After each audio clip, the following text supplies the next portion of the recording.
भगवान महावीर को चार प्रश्नों के माध्यम से नमस्कार करते हुए जो इस प्रश्नोत्तर रत्न मालिका को याद कर लेता है या आचरण में ला देता है, उसको दृष्ट और अदृष्ट पदार्थों में भी प्रवीण हो जाता है। इस प्रकार फल को बतलाते हुए कल आप लोगों ने 3 प्रश्नों को समझा था कि हे भगवान, हे क्या है, उपादेय क्या है।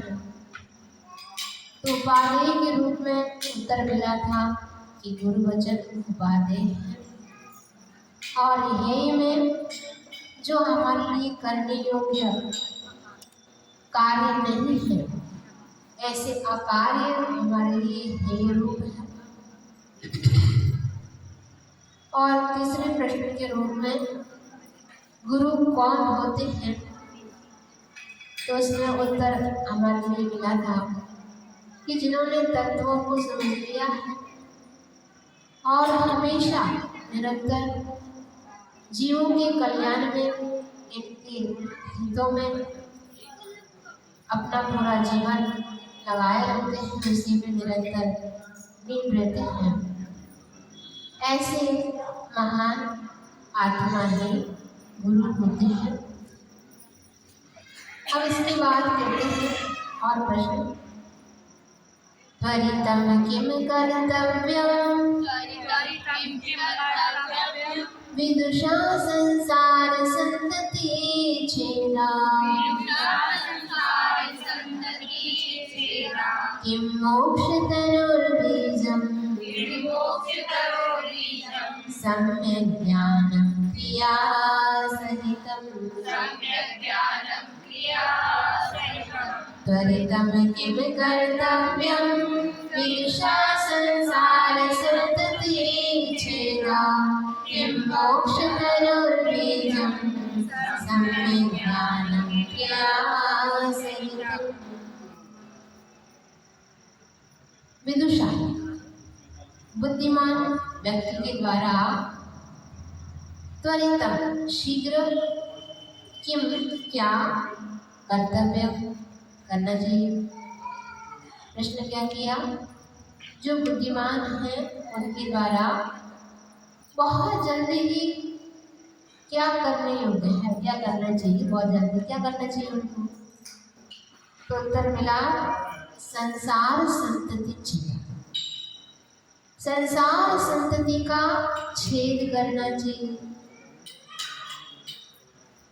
अब अगला प्रश्न किया, मोक्ष तरो, मोक्ष रूपी वृक्ष का बीजम किम, बीज क्या है। तो उत्तर मिला सम्यक ज्ञानम क्रिया सहित, वह सम्यक ज्ञान जो क्रिया से सहित है, वही मोक्ष का बीज है। इस प्रकार इस श्लोक के माध्यम से 2 ही प्रश्न किए हैं। पहला प्रश्न किया था कि विद्वानों को, जो पंडित हैं, बुद्धिमान हैं, ऐसे विद्वानों को कौन सा कार्य शीघ्र ही कर लेना चाहिए।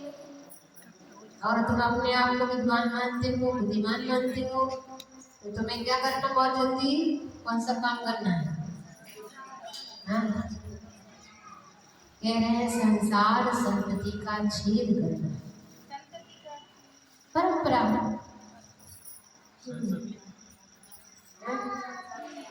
संतति मतलब परंपरा जो लगातार चली जा रही है, उसका छेद करना, संसार की परंपरा का छेद करना। क्योंकि संसार में लगे रहने वाले प्राणी तो कहीं जन्म कहीं मरण, इसी में पूरा चक्र चलता रहता है। अगर तुम बुद्धिमान हो तो तुम्हें जो अनादिकालीन जो परंपरा है, इसको क्या करना, नष्ट करने में तत्पर हो जाओ। चक्र है, चलता रहता है, कहीं भी जन्म, कभी मरण, कभी जन्म, कभी मरण, जो चलता रहता है। तो ऐसे ही ये जन्म मरण की परंपरा है। बीज फैला है कि वृक्ष में क्या कहते हैं? बीज, बीज कहाँ से आया? बीज कहाँ से आया? वृक्ष से। वृक्ष कहाँ से आया? बीज से। बीज कहाँ से आया? कौन पहले आया? तो मदद है इनसे पहले कौन आया? अरे बीज कहाँ से आया?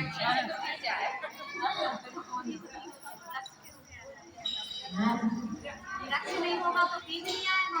बीज नहीं होगा तो वृक्ष नहीं आएगा।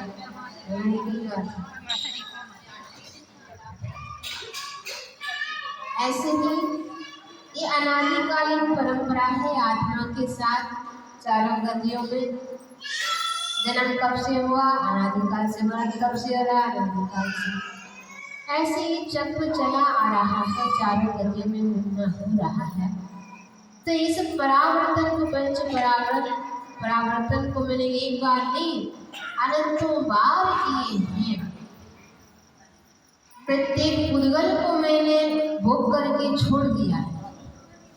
ऐसा कोई नया वस्तु यहाँ पर है ही नहीं जिसको मैंने भोगा ही नहीं हूँ। अब तुम्हें लगता है ये नहीं होगा, थोड़ा सा इसको भोग लें उसके बाद चले जाएंगे, इसको भोग लें उसके बाद चले जाएंगे। तुम्हें ये नया नया से लगता है, लेकिन आत्मा के लिए ये कोई नई चीज है नहीं, सब कुछ भोग। इसलिए तो इष्टोपदेश में इसको झूठन के समान कहा। जितने भी भोग हैं हमारे लिए, ये सब झूठन के समान है। अगर तुम विद्वान हो, पंडित हो, तो कौन झूठन खाना चाहेगा? कोई नहीं चाहेगा। जो खा करके छोड़ दिया है तो उसको कौन खाना चाहेगा? ऐसे तुमने बार बार भोग करके तुमने जो पुद्गल को छोड़ा है उसी को तुम वापस सेवन करना चाह रहे हो, उसी को भोगना चाह रहे हो। तो कौन से बुद्धिमान है? ये तो अज्ञानी है। बुद्धिमान तो कभी नहीं सेवेगा ऐसे भोगों को, भोग सामग्रियों के प्रति अपने भावों को संजोते हुए उन संसार परंपरा को छेद करने में जो अपना जीवन क्या कर देते हैं? समर्पित कर देते हैं। वे ही बुद्धिमान पुरुष हैं, विद्वान हैं, ऐसा यहाँ पर कहा है। और दूसरा प्रश्न किया था कि मोक्ष रूपी वृक्ष का बीज क्या होता है? मोक्ष रूपी वृक्ष का बीज क्या है? तो बीज यही बताया। वैसे मोक्ष मार्ग तो आप लोग जानते ही हैं, समय दर्शन, समय ज्ञान, समय चारित्र। फिर भी यहाँ पर क्या कहा था उन्होंने? क्रिया सहित सम्यक ज्ञान। क्रिया से सहित सम्यक ज्ञान। अब इसी में सब कुछ समाया हुआ है। अब तुम सम्यक ज्ञान समझो तो सम्यक ज्ञान कब होगा? जब सम्यक दर्शन आएगा। बिना सम्यक दर्शन का अपना ज्ञान समीचीन तो होगा नहीं, और मात्र ज्ञान से भी काम नहीं चलेगा। ज्ञान हो तो उससे काम नहीं चलने वाला है। सम्यक दर्शन भी है और तुमने ज्ञान भी पा लिया, जब तक तुम्हारे अंदर आचरण में नहीं आएगा तब तक वो मोक्ष रूपी फल को प्रदान करने वाला नहीं है। इसलिए बहुत सोच समझ कर लिखते हैं। एक तो ग्रंथ बनाना कठिन है, और ग्रंथों में आगमिक मतलब जिनेंद्र भगवान के उपदेश से कहीं अन्यथा वर्णन न हो जाए, इसका भी एक एक शब्दों का ध्यान रखना भी बहुत कठिन है। इन्होंने बहुत ही सोच समझ करके यह शब्द रखा है कि सम्यक ज्ञान से सहित क्रिया भी हो तो ही वह मोक्ष का बीज बनेगा।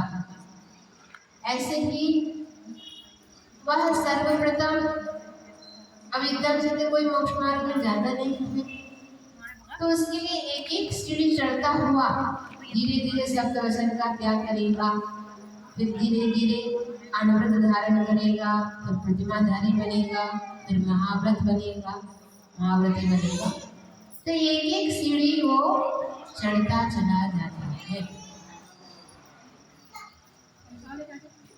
अभ्यास धीरे धीरे चढ़ेंगे तो हमारे अंदर एकदम से भी व्रत छूटते नहीं है। नहीं तो कई बार एकदम अचानक ले लो और अभ्यास न होने के कारण कई बार वह व्रत छूट भी सकते हैं। इसलिए धीरे धीरे एक एक सीढ़ी चढ़े और वह समय ज्ञान के साथ क्रिया भी हो तो ही वह मोक्ष मार्ग कहलाएगा और मोक्ष के लिए मोक्ष प्रदान करेंगे।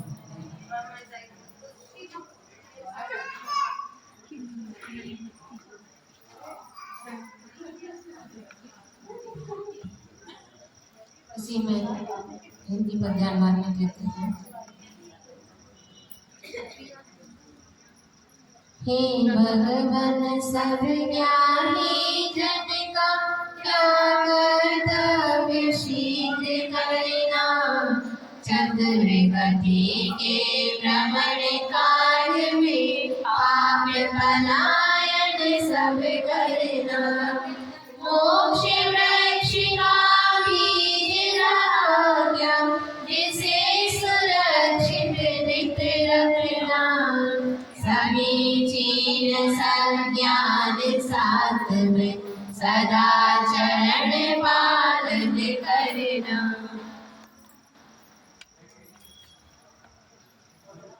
किं पत्यदनं धर्मः,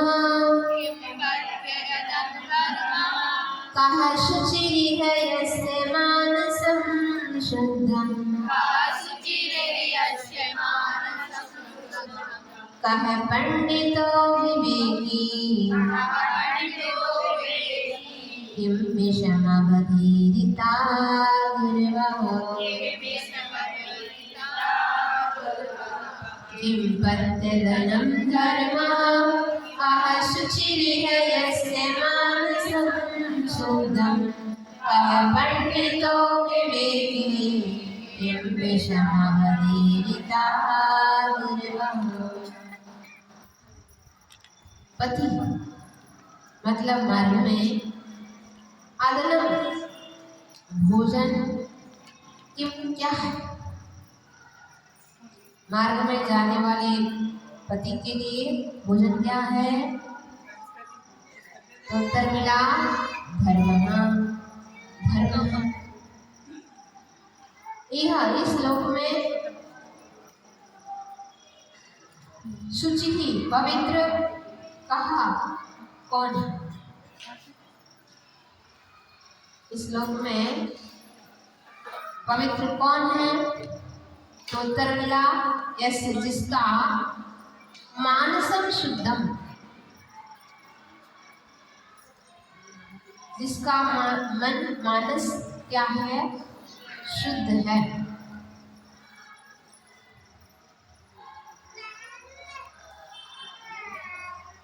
कहा पंडिता, पंडित कौन है। विवेकी, जो विवेकी जीव है वो पंडित है। किम विषम, जहर क्या है। जहर क्या है, विष क्या है। तो उत्तर मिला गुरवः अवधीयता, गुरुओं का तिरस्कार।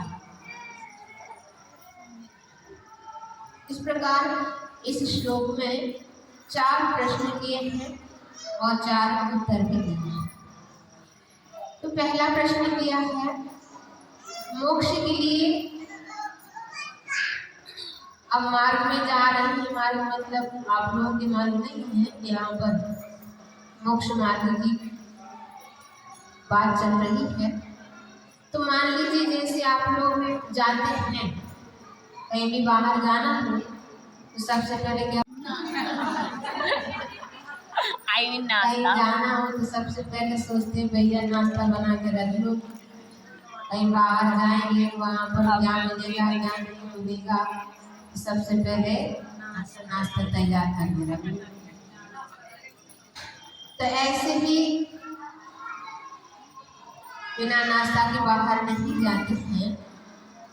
ऐसे यहाँ पर भी कह रहे हैं कि तुम्हें भी अब मोक्ष रूपी मार्ग में जाना है, मोक्ष जाना है।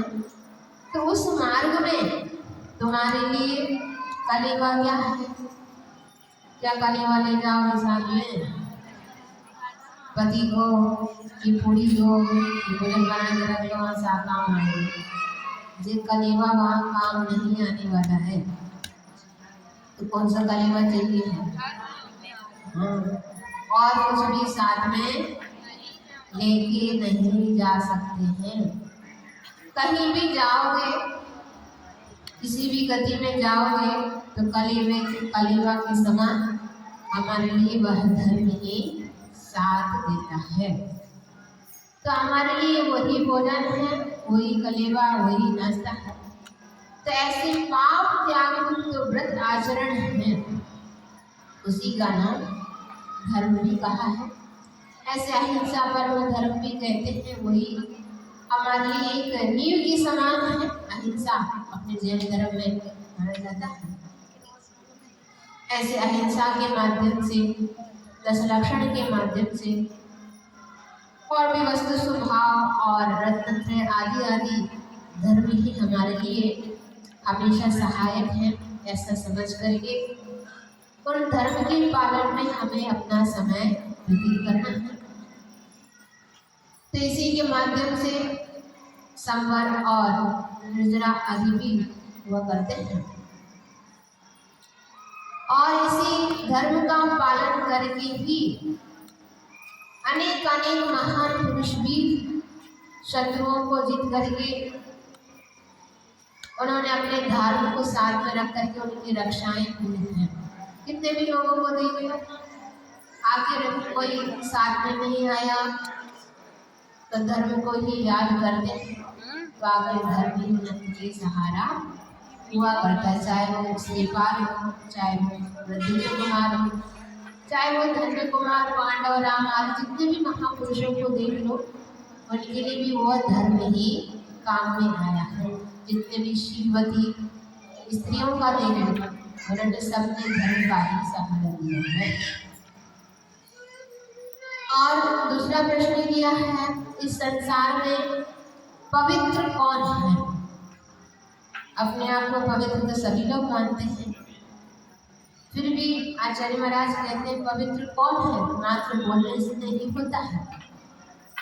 तो उत्तर में ये कहा, जिसका मन शुद्ध होता है वही पवित्र है। बाहर में कुछ दिखा रहा है और मन में कुछ और चल रहा है तो काम नहीं बनने वाला है। तुम्हारा अपने मन को काम भोग आदि चिंतन से भी दूर रखना, भोग विलासाओं से, भोग विषयों से अपने मन को दूर रखते हुए न किसी के प्रति अहितों के बारे में सोचना, सबके प्रति कल्याण की भावना रखने की भावनाओं को रखते हुए, और किसी को फंसाने के लिए निकाल हो जाए, किसी के मारने का विचार, किसी की चोरी करने का विचार, या किसी के लिए दुश्मनी बनाना, वैर भाव धारण करना, या किसी के प्रति ईर्ष्या करना, ये आगे न बढ़ पाए। तो इस तरह का जो चिंतन मन में चलता रहता है तो वह कदापि पवित्र नहीं हो सकता है।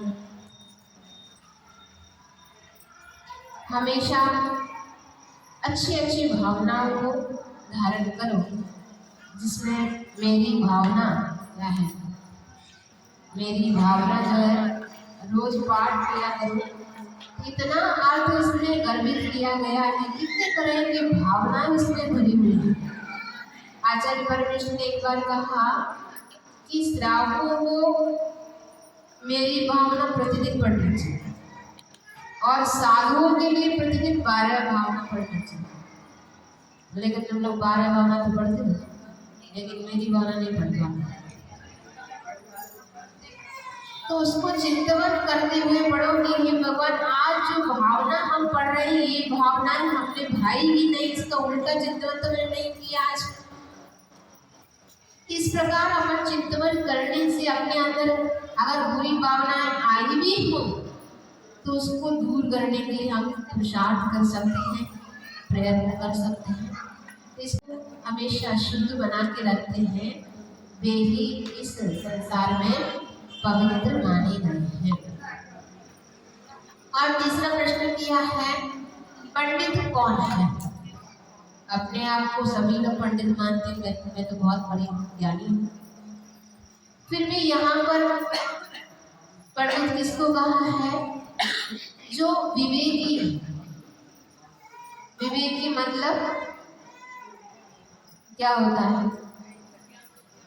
अच्छे बुरे का ज्ञान, भला क्या है बुरा क्या है, इस प्रकार का ज्ञान जिसके अंदर है वे ही विवेकी होते हैं, और जिसके अंदर विवेक है वे ही पंडित भी होते हैं। हित अहित को जानना, उचित क्या है और अनुचित क्या है, मुझे करनी योग्य क्या है, इस प्रकार का जो ज्ञान रखते हैं वे ही पंडित कहलाते हैं। मात्र शास्त्र पढ़ने से, शास्त्र का ज्ञान होने मात्र से कोई पंडित नहीं कहलाता है। तो उस तरह का जो तुमने पढ़ा है उसको जीवन में भी लाना चाहिए। तुमने जाना है ये पाप है और ये पुण्य है, तो हम क्या कर रहे हैं? उन पापों से बचने के लिए पुरुषार्थ कर रहे हैं कि नहीं कर रहे हैं? तो अगर नहीं कर रहे हैं मानो तो तुम्हारा ज्ञान बुरा ज्ञान हो गया, काम का नहीं रहा। इसलिए विवेक के साथ उस ज्ञान का भी प्रयोग हमारे लिए करना उचित है। जैसे हंस पक्षी है, उसकी चोंच में इतनी शक्ति है कि तुम दूध पानी मिला करके भी रख दो तो भी क्या कर लेता है? दूध पी लेता है, पानी छोड़ देता है। मात्र दूध को ग्रहण कर लेता है, पानी को छोड़ देता है। ऐसी शक्ति पंडित लोगों के अंदर भी होना चाहिए।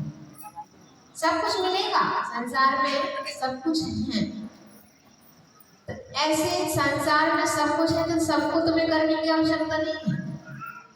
जैसे उसने मात्र दूध को ग्रहण कर लिया है, ऐसे अगर तुम्हारे अंदर विवेक होगा तो तुम भी जिसके माध्यम से अपना भला हो, अपना आत्मा का कल्याण हो, उसको मात्र ग्रहण कर लो, बाकी को वही के वही छोड़ के आ जाओ। नहीं तो साथ में सब लेके आओगे तो परेशानी होगी।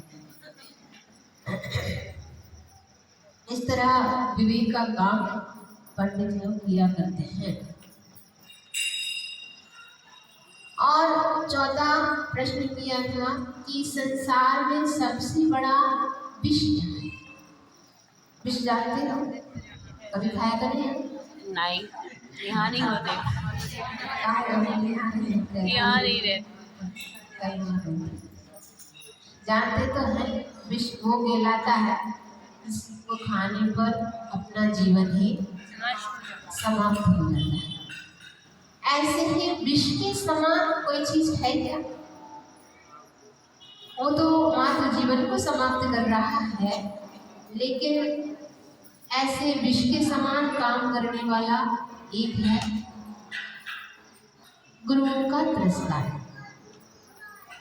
जो गुरुओं का तिरस्कार कर रहा है या अपमान करता है, ये सबसे बड़ा जहर है। इस विष के माध्यम से तो एक ही जीवन ही समाप्त हुआ, लेकिन गुरुओं का अनादर करने पर एक भाव नहीं, अनेकों भावों में उन पाप कर्मों को अपने को भोगना पड़ता है। इसलिए ऐसा जहर कदापि अपने जीवन में खाना नहीं। पग पग पर गुरुओं का तिरस्कार करने वालों को कष्ट ही मिलता है। जैसे आप लोग जानते हैं कई उदाहरण हैं अपने पुराणों में जिन्होंने गुरुओं का तिरस्कार किया है। अगले भाव तो ठीक है, आगे जाकर के क्या हुआ क्या नहीं हुआ, लेकिन आजकल तो इसी भाव में देखने को प्रत्यक्ष मिलता है। तो उसी भाव में कहीं कुष्ठ रोग हो गया, कहीं किसी के लिए अपवाद हो गया, नहीं चाहते हुए भी काम वैसा किया नहीं है, फिर भी किसी ने मेरे ऊपर क्या लगा दिया, अपवाद लगा दिया, मैंने किया है। तो ये पाप कर्म उसी भाव में भी उदय में आ सकते हैं, अगर नहीं तो अगले भाव में तो आना ही आना है, कर्म को तो भोगना होता ही है। इसलिए ऐसे पुरस्कारों के माध्यम से निंदा करने से अपन को हमेशा बचना चाहिए। वचन से भी बचना, और सबसे ज़्यादा जिसके अंदर मन में जो चलता रहता है, तो मन से भी कभी अपने गुरु के प्रति अभिनय नहीं करना, तिरस्कार नहीं करना, ना अनादर करने का भाव लाना है। तो इस प्रकार एक श्लोक के माध्यम से हमने 4 प्रश्नों का उत्तर समझा। मोक्ष मार्ग के बीच हमारा क्या माथे रहा प्रभुवर, धर्म अहिंसा रत्ना त्रय भी है पाथे सदा जिनवर। कौन रहा है पवित्र भव में, वह शुद्ध जहाँ है मन। पंडित कौन विवेकी जानो, क्या विषय गुरु ने तक जो बोले।